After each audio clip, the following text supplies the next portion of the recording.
If you want to drastically increase the lifetime value of your existing clients, then listen in to this episode. Today, I interview Stephen Summers, who made his millions helping people to sell on Amazon with his marketplace superheroes course and programs.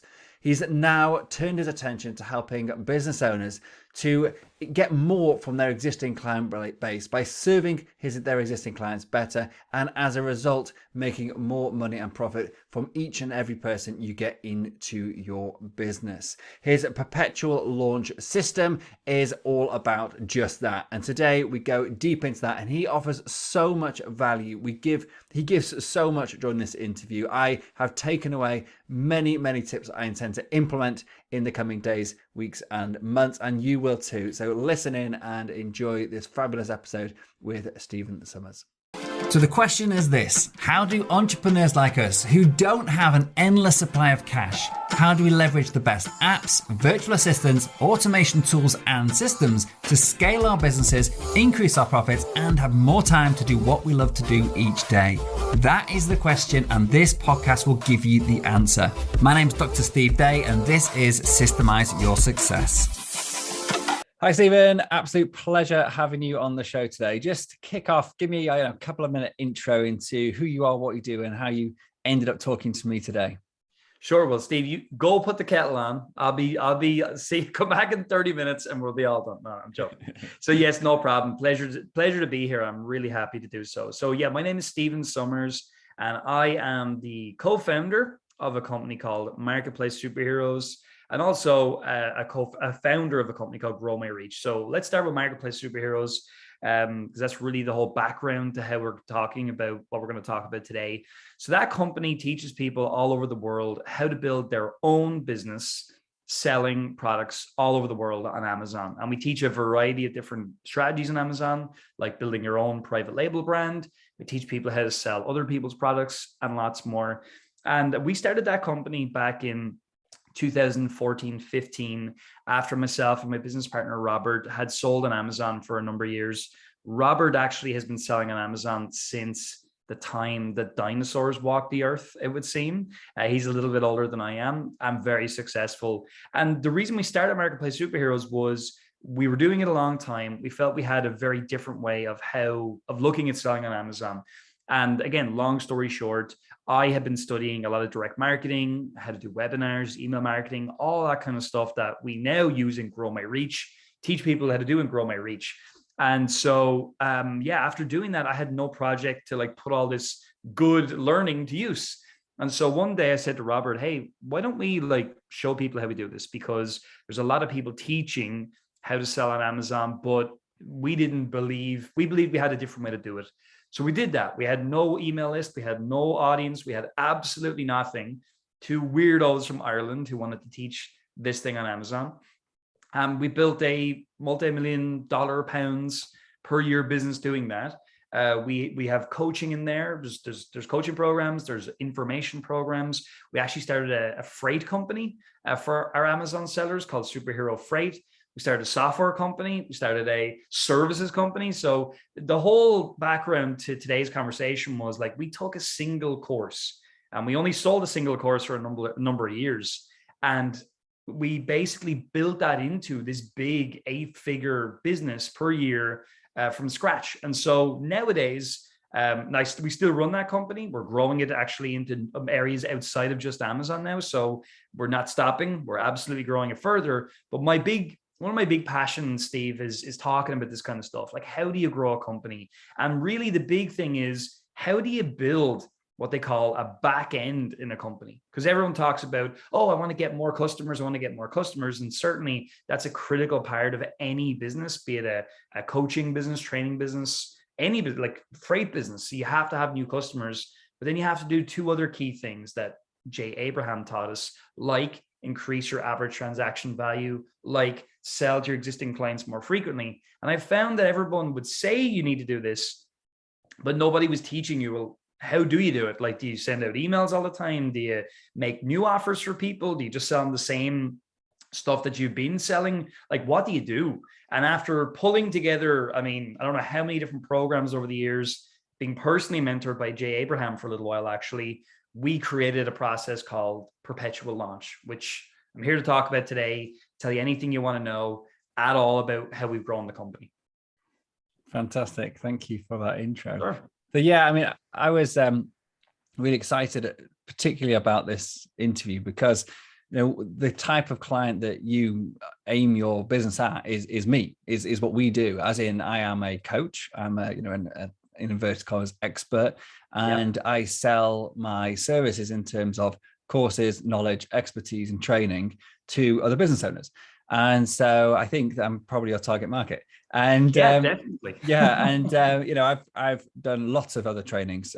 Some of them you've probably done as well. I can see the books on your bookshelf, in fact, that I recognize quite a few of the names on there. And I've been through a number of those coaching programs. And I think you have hit the nail on the head here, which a lot of these guys aren't focusing on. And that is the gold mine that is your existing client base. And I know that I'll hold my hands up. I'm not particularly good at doing that. It's sporadic. It's sort of almost on a whim. Black Friday comes along. Oh, that'll be a good thing to do. There's no plan in place for it, and it's slowly getting better. But my God, it's hard work. So I'm excited to find out a bit more about this, because I want to know how do you were a dream for me, Steve. You are a dream. I can't wait to tell you this stuff. It's really basically, I'll give you a 2 minute sort of put it in summary, but then you can frame it however you want. But of course, we've got a modest list. We have got about 250 odd existing clients, and we sell, as I said before, so coaching and educational for business to business type packages. And I just feel I'm not the real, my gut feel, not my gut feel, that's the wrong thing. When I go to bed at night, so thinking about is that I don't feel I'm giving my clients the best of me. How can I get the stuff that I know into the people that may have invested in a small program a few years ago, but things have moved on from then. I'm so much bigger and better than I was then in so many ways. That's what I feel. I'm not able to connect and let them know what's going on. So that's my problem, and I think that is what you can solve. So go for it, solve it for me. I would love to. So I'll ask you a few questions. Anybody that's listening, you're going to ask yourself similar questions. So my first question for you would be, what way do you currently communicate with these clients now? So we have a Facebook group. So I've got a private Facebook group, which I do sort of monthly lives into, and we post a little bit into, nothing massively consistent or hugely planned. And I email my existing clients when I release a new podcast, and I send relatively sporadic emails to my existing list. I have a more consistent list emails going out to my new clients, but not my existing clients. Yes. Okay, brilliant. So the first thing to talk about in this conversation, which is going to help you as well as everybody else, is a one word there's two words really actually that are so important in every business. And most business owners are guilty of not building both of these things. And the two things are a relationship and trust, right? And at Marketplace Superheroes, we were guilty of that many years ago as well. We did just what you were doing, right? We would, to our non-buyers, let's call them, of our main program, we would send out what they call Seinfeld sequence emails, right? So for anybody who doesn't understand what that means, it's like a piece of your life, something that happened, and you tie it back into what you do, and you have a call to action at the end of your email, or if it was social media, that says, join my thing, basically at a very basic level. And I did that for a long time, but eventually that stopped working, because everybody who was a prospect didn't want to buy anymore. And that was that. And anybody who had already bought, I had nothing else to offer them. So I was kind of like, hey, go through the program, go and do it, right? But what we weren't doing was we were not building a relationship with either parties. So with the Perpetual Launch, the first thing to understand is it's a whole big system that's not crazy hard to learn or anything. It's a whole process, but it's underpinned through a relationship. And so I work with a lot of people in this area now, and they're all guilty where they haven't built a relationship. So how do you do it? Great question. One of the first things you can do, Steve, that I recommend you do, and we do this as well, we have almost 10,000 clients in our Marketplace Superheroes client group. It's all people who paid money. You have people like that. We do a weekly show. It's on every single Wednesday. and we now call it the Wednesday Wealth Show. We used to call it Win Your Wednesday. And what we do is it's a Facebook Live. And we go on every single week. We'll be doing it at 4 o'clock every single Wednesday. Myself and my partner, Robert Ricky, we go on, and basically how we do it is we think to ourselves and we go, okay, I'm going to ask you this question. I think I already could tell you the answer, but I'll ask you nonetheless. So we have what we call the macro problem in every business, in every client base. And that's the number one problem your clients face right now, that no matter what they do, they continue to still ask questions about that problem. They just never quite seem to get enough content around one or two key areas. In Marketplace Superheroes, I can tell you it's product research for Amazon. And the second one is going to be around limiting beliefs around money, around wealth, stuff like that. So for your clients, it's probably going to be around figuring out your niche, or it's going to be like how to get more clients. But you could tell me, maybe that's right, maybe that's wrong. What would you say are the macro problems in your clients' brains at the moment? Cool. Well, our target market, or how we help people, is about back end business operations. And so Sure. our real like burning questions that come up time and time again are, how do I find good people? And how to get those people to do good work and stick around. Beautiful. So that's a problem that's never, like, you could literally create you constantly are going to create material around that. And there will always be a question. It's always something people want an answer to. So I call that a macro problem. And that's great, because once you understand that, you can draw lots of good content out from that. So what we do on the Wednesday Wealth Show, we used to call it Win Your Wednesday. And I'm always nearly calling it Win Your Wednesday now. But we go on and we basically have 5 or so points that we want to talk about around a particular thing. So let's say, for instance, we had a show, and the show is all around how to overcome financial scarcity or something like that, right?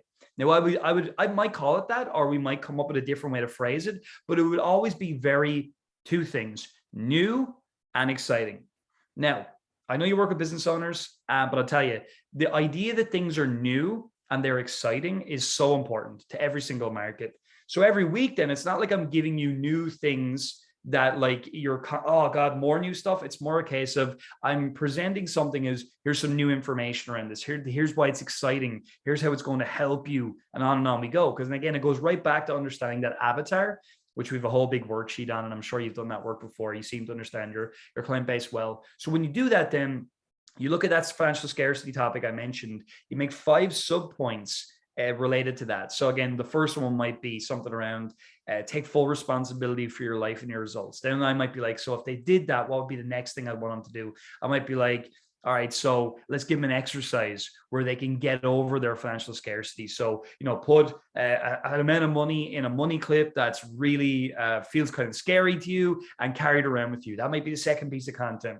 Next one would be ask yourself the question, what would a millionaire do? So whenever you're thinking about buying that book that might really help you, what would a millionaire do? They'd buy the book. In other words, the content we create every single week is not like slides or anything like that. It's very much presented like we're doing right now, where we have our cameras on, we're streaming, but we're educating people every week on the beliefs that they hold about why they can't be successful. And we break those beliefs on that call, and we create a lot of interaction.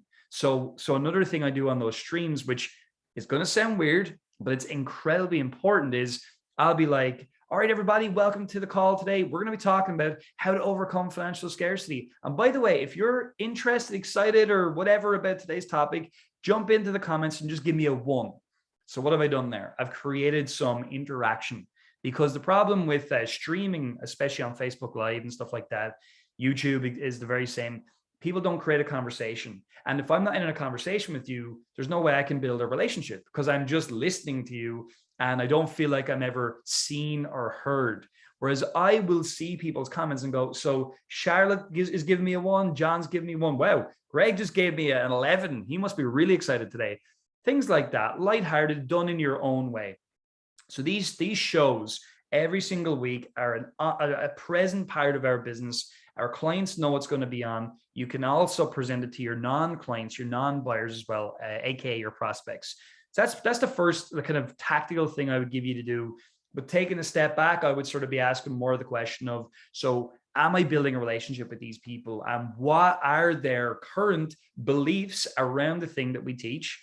How can we break those beliefs consistently and rebuild them with more helpful patterns? Again, for example, let's say in doing what you do, they have a number of obstacles. So let me ask you the question: what are the typical obstacles people face when implementing your guys' process? So there's technology, Yeah. as in people aren't used to using different technological things. That's not a real word. Apps. Let's just use that. It'll do. I know what you mean. People that are new to using apps if they're just getting started. Yeah. And the idea of letting go, so the trust element of actually handing over and giving trust to somebody else to do your work for you to a high standard. Beautiful. And just the idea or the challenges with working remotely and working with a remote team, because we do a lot of work with outsourcing to places like the Philippines. So that's huge because, like the thing you do, let's move on from relationship and trust, because I can talk a lot about that and there's a lot of wrinkles to that. But let's just say we start to establish more of that. Again, our distribution channels, I'm going to touch on just briefly: your email, your Facebook group, your podcast. These distribution channels are critical, and it's fantastic that you're emailing out your podcast to your listeners. But also then you got to be a little bit careful there that you don't just have it that you've got only interviews. You can also add in some solo shows, which again, you probably do that already. I think you do, because I had a look through your show and I'm pretty sure you do that. But anyway, you're building good relationship. You're building some relationship there, and that's a very good thing. People are listening to you, and we'll talk about campaigns in a little while and sequences. So remind me if I forget. But coming back to what you just said, because you understand this, then that's going to give you a base of a lot of these shows that you can do. Number one. Then secondly, that's going to feed into the offers that you make, because the biggest mistake that everybody's making right now, Steve, and you said it yourself, is like, I email my new people all of the time, but my existing clients, I kind of leave them there. Now, you mentioned that you had over 200, I think you said, clients, right? Yeah. I will tell you now, because they're business owners, there is like literally 6, if not 7 figures sitting in your client list right now for your business, right? And I'll tell you how I know this, because we have become very, very, very good in Marketplace Superheroes at ethically monetizing our buyers. And so how we do that is in a number of ways. So some businesses talk a little bit about the value ladder, right? I'm sure you've heard of that before. Yeah. The idea where you've got things that are free, lower cost, and we work our way up to the very top of the business, or the very top of the ladder is the most expensive thing that we offer. So that's definitely what we call at the core of your business. And that's important, that you're bringing new people into some of those offers. But then what you got to do is you do have to take your existing clients, and number one thing you're looking to do is ascend those people to the next piece of the value ladder, or to the very top of the value ladder. And how we do that is we create consistent campaigns in our company. And where I got this idea initially from was actually from a Daniel Priestley book called Entrepreneur Revolution. I read it years ago. I'm sure you're smiling. You might have read that one as well, right? Great, interesting guy. And there's a couple of other people were involved in my learning as well of this. But when I read what Daniel said, the businesses are campaign businesses. That's what we are, right?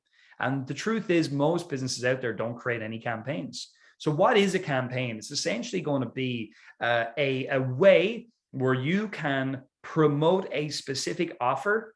So you have an offer, and then you have what we call a mechanism. So a webinar, a video sales letter, a podcast that turns into some kind of an offer thing, right?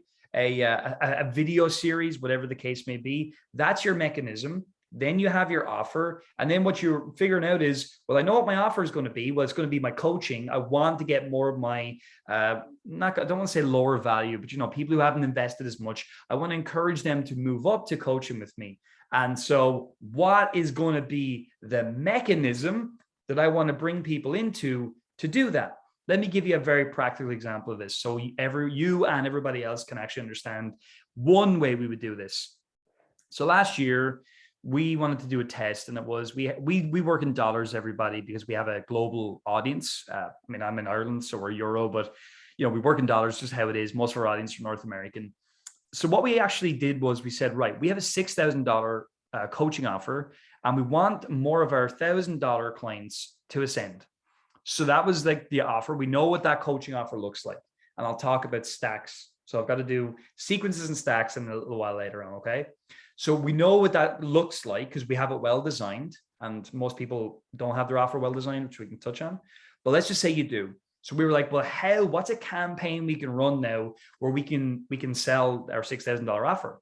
So we were like, okay, let's think about it. We could do a lot of different things, but what we settled on was what we call a pop-up Facebook group. All right. Now, you might have done this before, you might not have done this before. And anybody listening, you don't necessarily have to only do this. It's just one campaign you could run. But what happens is you literally create a new Facebook group and you create an angle around the Facebook group. So what we did was we called it our mentorship experience group, right? Where people will come in for 12 to 14 days in total. They would experience some of our mentoring, and we would encourage them to join the coaching. So that kind of makes sense. And obviously then it's like, well, okay, what do we have to do? Well, we have to invite people to join the Facebook group. So we send out emails to our buyer list and our non-buyer list, actually, because our non-buyers could do this as well. We send everybody to the group. And once they're inside the group, so we promoted that for about a week. The second week then was all about content. So we did 5 days of content. At the end of the content, we led up to a conversion mechanism, as we call it, which was a live stream where we essentially pitched our coaching, right? That's almost like a webinar, but a little like tweaked webinar. So we're on there. And what we actually did was we actually sold our $6,000 offer without a sales call. We used to always do a sales call for that. I'm going to tell you something. In one promotion, which took 14 days or so, we sold, I think it was 116 $6,000 programs. Now we have a decent buyer base. I will qualify that. And I will say, I believe the amount of people that joined the group all in was about 600 or so, or 650, something like that, which was a massive conversion rate. But what the point is this, what most people do is, right, they see a campaign like that and then they say, great, that worked. We'll do it again next year. No, wrong. That sequence worked, right? That campaign worked. That's something that you now know you can do in your business. And depending on the amount of people in your business, because we have obviously a decent number of buyers at this point in time, you may want to obviously move that 6 months away, 8 months away, maybe a year away, right? Depending on the size of your company. So people listening, yourself, even Steve, you might say, well, what else? Like how else can you make this work? So what we do is then we have these campaigns that go from anywhere from a week to 3 weeks. And we literally start plotting these out into a calendar. So we're like, so for the first 3 weeks of March, we're going to offer this thing. And it's going to have the first week is going to be, we invite people to this group. If it was going to be a group. Second week, we want to have our content. Third week, we want to have our pitch and our close. And then literally we'll go, okay, well, what's next? Well, we can't sell something straight away. So let's put in a value week. That's what we also have. And a value week can be, we're going to send out 2 or 3 emails with some videos that we've made, some podcasts that we've made, whatever the case may be. And some people might be sitting here wondering, well, during a campaign, does that mean you just don't promote your content? No, you still can. It would just have to be an additional email during that time. So then whenever you're out of your value weeks, we then look at every month and we're just saying, is it something that we already have in our business we want to promote? What's the campaign we're going to run? Because we also do things like a week-long campaign, and that is just going to be a less amount of emails, and literally in the email we might make the offer. So it would go directly to a checkout. Let's say you're selling something from £200 to £500. You might even need to do a webinar. You might even need to do a video sales letter. You might need anything. You might literally just need to come up with an offer, and there's a sequence that you run through. And you make the offer literally just put it to a checkout. So all of these campaigns mixed together along with content, with relationship building, this is what we call the perpetual launch, because we are perpetually launching things while also building a relationship with our buyers and our non-buyers. And to that end, I just want to mention, we do make a distinction between our buyers and our non-buyers. And that's a problem a lot of businesses face. They don't segment their audience. They don't say, well, we have people who haven't bought anything yet, and we have people who've bought. They just say, we have a list, right? Quote unquote, or people on social media. It's a massive mistake. You want to, in your business, draw a line in the middle. If you can visualize this, on one side, you got your buyers. On the other side, you got your non-buyers. And sometimes you can offer the exact same thing to both people in a campaign, like I just talked about. But there are other times, I'll give you a practical example, where you only want to make an offer to, say, your buyers. So another thing we did, Steve, just recently. And by the way, you happy for me to keep going through this? I don't want to. Yeah, it's fascinating. Okay, please keep going. Okay, sure, no problem. And anytime if you got questions, please feel free to interrupt me. But just to say, so what we did was recently we had our all of our people who bought something from us. They bought something called a virtual boot camp. That's an offer that we put together just for our buyers, and we had 3 different price points. There was like a $500, I think it was $1,000 and $2,000. And what it was a 3 or 4 day virtual in Zoom boot camp where myself and the other parts of our team, we coached people for 3 or 4 days about how to find products, all that kind of stuff that we do in Marketplace Superheroes. And at the end of that, then we said, okay, we should really offer these people something. So then I thought, well, what's something that what would be an offer we can create?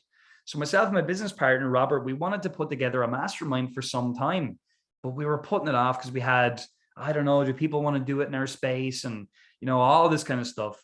And literally we put together a video sales letter type presentation that we presented live, just a bunch of slides. Obviously it has a formula to it. And we put together a mastermind offer and we just said, hey, book a call. And so obviously there's a way to present something like that. Long story short, we had 100 and something people on that call because it was a very small segment. We had 45 people who booked a call, who filled in an application.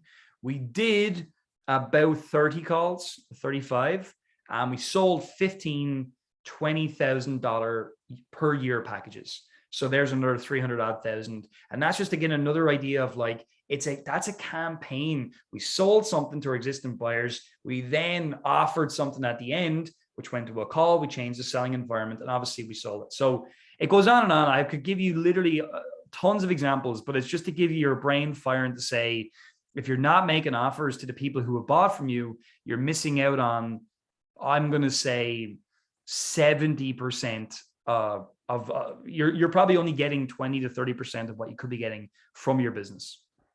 Yeah, no, I'm no doubt that you are completely right, and it's something that, we're striving to work to achieve. I think one of the challenges, though, and I think that other people listening will probably empathize with this, is the time to do it all. Like, we're not a huge business. We haven't got a huge team, and it's sort of like that chicken and egg scenario when businesses are at this stage where you're not quite sort of making the big money. So you can't quite sort of go out there and hire a team of professionals who really know what they're doing and they can hit the ground running and et cetera, et cetera. So you're left, there is this balance between like where to put your time. You only have a certain number of hours and a certain number of capacity within the existing team that you can currently afford. 100%. So where would you recommend people put that focus? Because you've mentioned quite a few brilliant sounding strategies. Yes. But like, if you had to put your finger on one thing, I know we talked about the Facebook Live. Actually, I do a similar thing. It could be tweaked slightly based on this, but I do a similar thing every Thursday, into my Facebook group. Good. Which is for that reason. So just to sort of get in front of people, to answer their questions, to just build some rapport really, and try and help a bit. And but so I'm not picking that one because I've already got that one. But what else would you recommend? What would be something else to go for first off? Out the gate right now. Yeah, let me, and then before I do that, let me actually respond, because I totally understand what you're saying. Look, we do have a big team now at Marketplace Superheroes. The only reason we have a big team is because we started making more offers and we had the ability to build that team, right? So you are right. It can feel like a chicken and egg question, but I don't actually think it is, right? What I would say, there's no way your team can go out and do what we do, right? It's not possible. You don't have the people yet, right? So that's true. But what you can do is execute what we call the IPO strategy. So an IPO is what we call an instant profit offer. Now it's called that because it's something you will be instantly profitable doing, because you have people who bought something from you. You have a relationship with those people. So then the biggest thing you can do right now is say to yourself, what is an offer I can put together with my company that is going to absolutely blow the mind of the people who've already bought from me and solve a problem in a way that's never been solved before. And then that's number one, that offer. Number two then is going to be, what's the campaign going to look like? What's my conversion mechanism? What am I best at doing? Would I do like a live presentation to a call? Would it be direct selling right on there? I'm going to say for most people, it's going to be some kind of presentation to a call. And on the call, then offer the actual product or service. And the final piece to that's going to be, after you've got the offer, you've got your mechanism, how you're going to go about it, then you got to go with this one, which is, how do I make it so there's no risk on my clients whatsoever? Now, people talk about risk reversals. Jay Abraham again says, it just so happens with his concepts, but nobody does it really, because what people say is, oh yeah, well, I'll give you a 30-day money back guarantee, or I'll whatever, right? It's crap, right? Because here's the deal. In the modern world, if you expect people to basically put all of they're putting all the risk in, and you and me, we're sitting here going, hey, it's 10 grand or it's 5 grand, whatever it is, right? But look, we'll work with you, but if it doesn't work for you, look, that's on you, right? So that's kind of how most people come across at the moment. And so what we have done is we've looked at that and we said, how do we make it that we're taking as much of the risk as possible off the shoulders of our clients? So what I would do, there's many ways, but I'll give you some examples again from what we've done. So like you could say to somebody something like this, you could say, so whatever you invest with me, if you don't get X result from this, I will do Y. So let's say one of the guarantees I make in Grow My Reach actually is, I say to a business owner, if you don't double your training investment in sales in your company over the next year, I'll give you your money back. So in other words, well, they're going, okay, so whatever I've invested, if I don't get double that back in sales based on what I've learned, he's going to give me my money back. And I have a whole year to do it.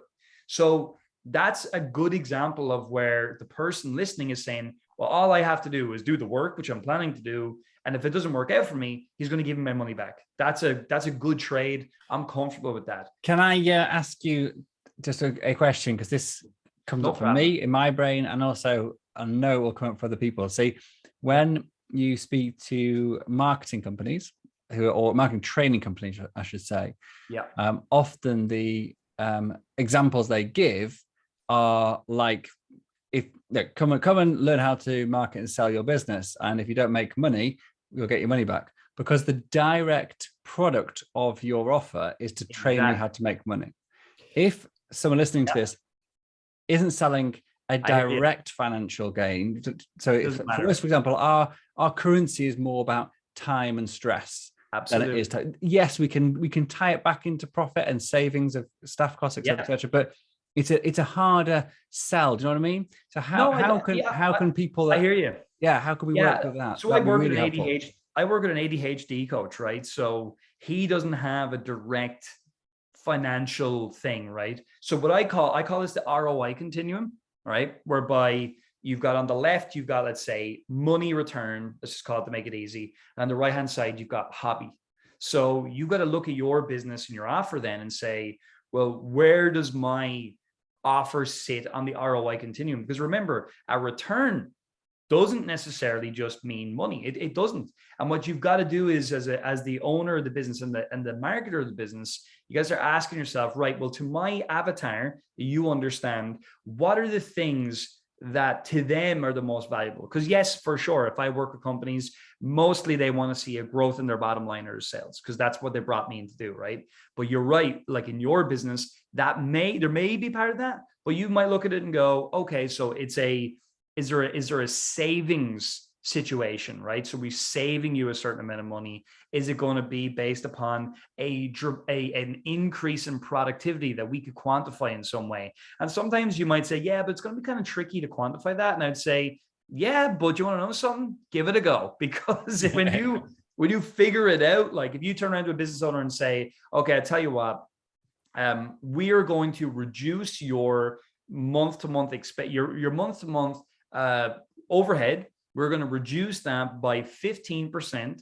let's just say I'm picking out numbers here, over the next year, if we don't do that, we're going to give you the money back because we've been a cost to your business for the last year, or whatever it is. And you will understand, like, because I can look at, say, your business, and I know, because you've got, say, 200 odd people above you, I can kind of like wave my wand in a couple of different ways, and you get a very, very quick return, but then also build a better, more sustainable return. I would say for you and your company too, I could guarantee you there's going to be some different leverage points in the companies you're looking at. You guys know, we pull those different levers, we can get a really big result relatively quickly, and you can lean into those elements, and they're the things you can talk about. I would also say to that end, though, a lot of professional companies, like they don't necessarily require a risk reversal like this, but I still like to put it in, because at the end of the day, even if you're working with an employee in a company, if you can take away, even for that employee, the issue that this is ever going to cost money, that's a huge win for them as well. So yeah, I hear you, but I still say to people, I know what you're saying, but let's work on it. Let's see what we can come up with. And maybe we can't say, maybe we can't do whatever, but there's another guarantee we can put in. It's all about more thinking through what does the prospect value actually, I would say, mostly. Yeah, no, good answer. And it's just one of those questions that you sort of know it, but he's just nailing it. That's the thing. And I know it's when I've got a couple of masterminds that I run, and this is something people have always said that to focus on is, for example, for us, the currency of time, but also the currency of cost savings. There is for us, and I'm sure there is for other businesses, really, if you think about it, like you say, you've got to sit down and think. There's ways to turn how most services or most offers can affect the bottom line of the business, because ultimately, if it doesn't affect the bottom line, businesses are going to buy from you. And so that was, I think, a learning for me, like relatively recently, after being through so many different sales and marketing training.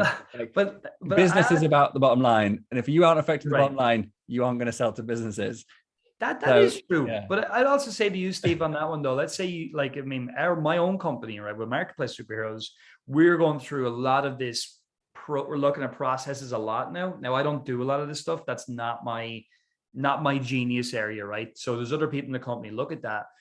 But if someone came to me and said, and I'm riffing here, I'm not saying this is like the thing, right? But someone came and said, Stephen, when you work with us, I'm going to make it so that your team go from becoming one of your biggest sources of frustration to becoming one of your single biggest sources of fulfillment and happiness. And actually, they will not increase your stress in any way. They will dramatically reduce your stress. If after a year of working with us, you don't believe that that's true, we'll give you your money back. So see the way, like, it's straight away I'm going, great. Steven, I'll spin that back at you. That is exactly what we do. So there you go. And I'll see you on the training. I knew that. You see, I knew that. And that, but that is my point, though. It's like, it's beautiful anyway, we can move on, but that's a big thing, reversing the risk in some way.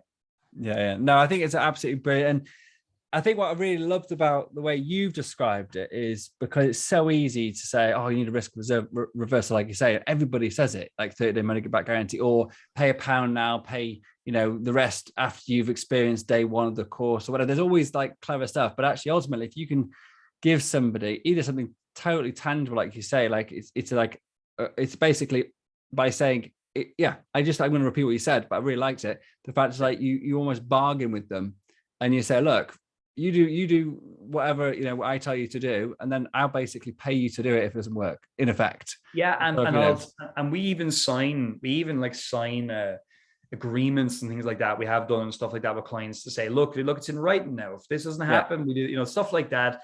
Because again, it comes back to what I said at the top of the conversation, which is it's about relationship and it is about trust as well. And I always have, I think as well, like, a good example of this is whenever people are looking to enroll, say, higher value clients. And, when you're at that level, like, there does need to be a sense of, well, this is just going to work. And if it doesn't work, well, then what? Like, I mean, do you do anything? And I feel like it's our responsibility as business owners to look at that. But also it's really important when you're actually designing your business is to really look at the look at that avatar. Look at that. Trying to come up with a new name for this exercise because everyone hears avatar and they go, yeah. They're 50 to 57. They got, 2 kids. But it's almost like people go through the motions. But actually, you take that seriously, and we take it very seriously. You will find that one exercise changes everything. Because now, we've taken some clients recently. One lady I can think of, she was trying to work with everybody under the sun. And she's a very smart, intelligent woman. But I said to her, you, based on your story and everything I'm looking with you, where your best is, you actually help people who are high paid employees in companies transition to offering what they do as a consultant to other businesses. That's what you do best. And she didn't see that, right? And so by just understanding that avatar, she was able to get a lot more focused. And now, like how she communicates, the offers that she makes, what podcast she would appear on, everything, what channels she's going to go on in order to lead generate, it all is driven from that one piece. And even in your own client base, it's the same thing, right? And it's just like, I always laugh because it's like business, the reality of business is oftentimes it's about doing the boring things consistently. And that's where you do get that exponential result. And you guys would know of all, you do process improvements and stuff like that, right? It's not sexy, but you want to know something? It's very important. I was just literally, I'm smiling because just before this call, I just got off doing some training for a new program that I just launched. And one of the examples I gave was about our podcast and how we promoted it. And we can every month we grow that audience with no paid advertising or anything. And I said, you know how we do it? We do the same thing every single week. That's it, and yes, we couldn't do more fancy stuff and we could do stuff, but we haven't yet. We've literally just done the same thing, but we do it every single week. And that's it. The boring stuff done consistently typically works. So 100%. Let me put one little asterisk in there as a marketing guy. I would say I agree wholeheartedly, by the way. But what I have seen people do, and we're not saying this and you're not saying this either, I've seen people though who what they're doing is not effective, but they actually confuse that, and they confuse activity over achievement. So in other words, they'll say, but Steve, like I'm making a video every week. And then you go, yes, but the title you're using is all wrong. All these things are wrong. So the actual process. So in other words, like for anybody listening, what we're saying is true, but you've got to make sure that the underlying process is the right one, or you're just doing something over and over again that's ineffective, which is obviously going to be ineffective anyway. Yeah, and I think the key take home from mine was we measure a statistic or a KPI, and if that's going up, we're doing something right. That's the difference. So we're 100%. Not just like putting it out there and hoping for the best. But and I always said I'm a big one for automation, but I always say you can't automate something until it works. Because if you do, you just automate crap. So and then it's basically your business full of horse dung. So there you go. Look, it's been fascinating. We could literally talk for hours on this because it's one of my favorite subjects at the moment. This is a huge focus of mine is about serving my existing clients as well as new clients in more and better ways. So this literally could go on for us, but I have to draw it to a close. But I do you have any final comments you want to make before I ask you some closing questions, if I may? I'll give you one final thing, very brief, that will help everybody today.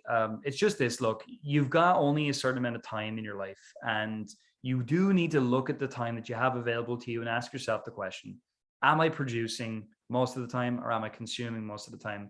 And I recommend to everybody listening, you have this ratio.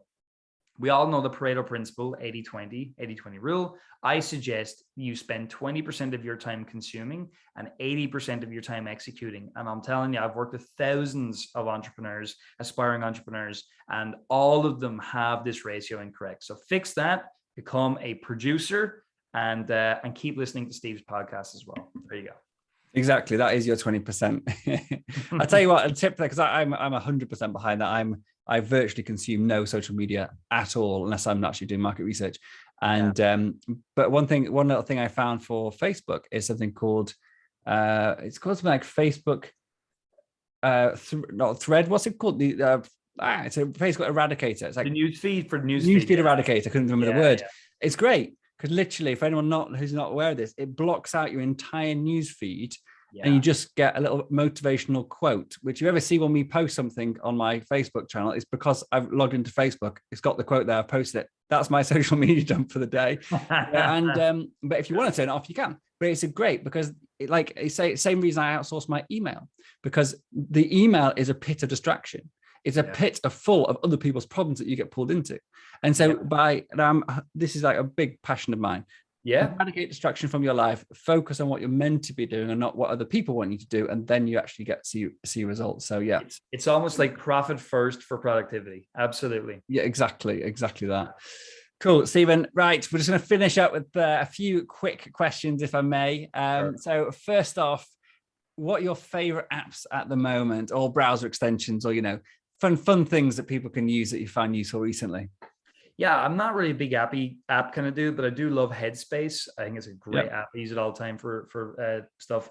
What else? I do have some apps, but I'll tell you. Or software programs, or Yeah.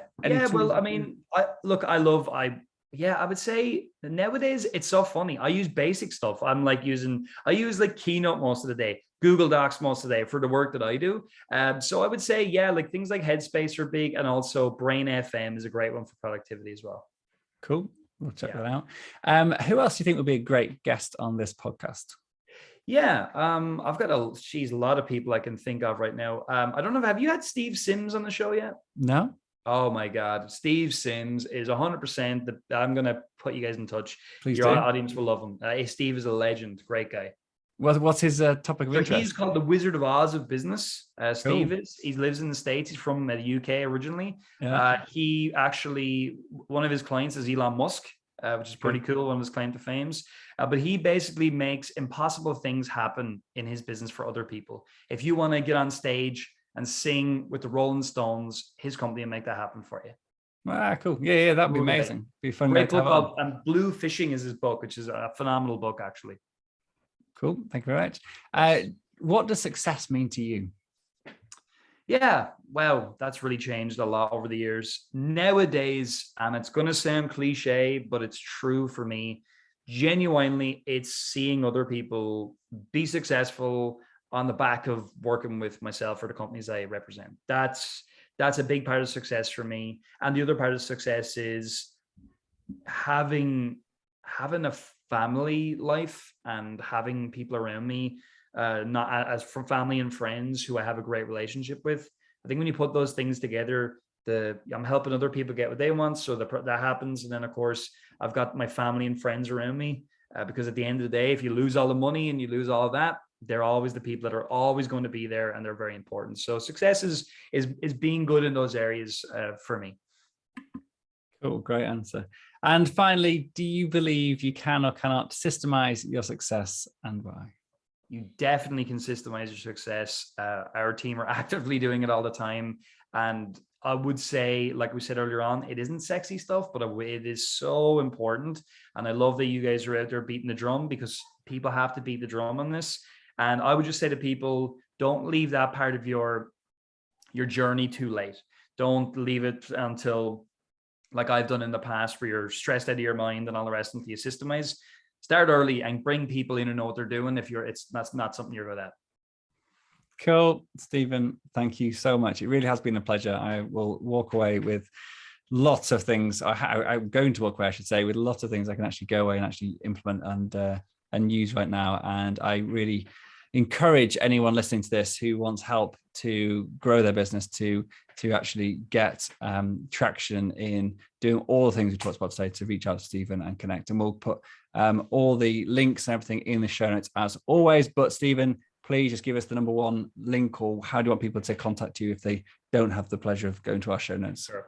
I think for anybody listening, if you go to growmyreach.com, we're going to be updating that site a lot depending on when you're listening to it. But that's the place to go to learn Perpetual Launch, learn how to do the things we talked about today. So growmyreach.com. Fantastic. Thank you very much, Stephen. Been a pleasure. Thanks, Dave. Thank you so much for joining me and listening to this episode. I'm well aware there are hundreds of great business podcasts out there, and you chose to listen to this one, and for that I am truly grateful. Hopefully what you heard today took you one step closer to building a successful business so you can share your passion with the world and serve an ever-growing number of people. If you got value out of today's episode, then so will someone else you know. By sharing with others what has helped you along your way, you will grow your influence and be the guy or girl that everybody wants to know. So please hit the share button right now, and also remember to subscribe to this podcast so you don't miss future episodes. It's impossible for me to cover absolutely everything in these podcasts, so please do head over to systemizeyoursuccess.com right now and download the show notes, transcriptions, and some of my best frameworks and systems for free. Thanks again for tuning in and being a part of this amazing community. Until next time, this is Dr. Steve Day, and you've been listening to Systemize Your Success.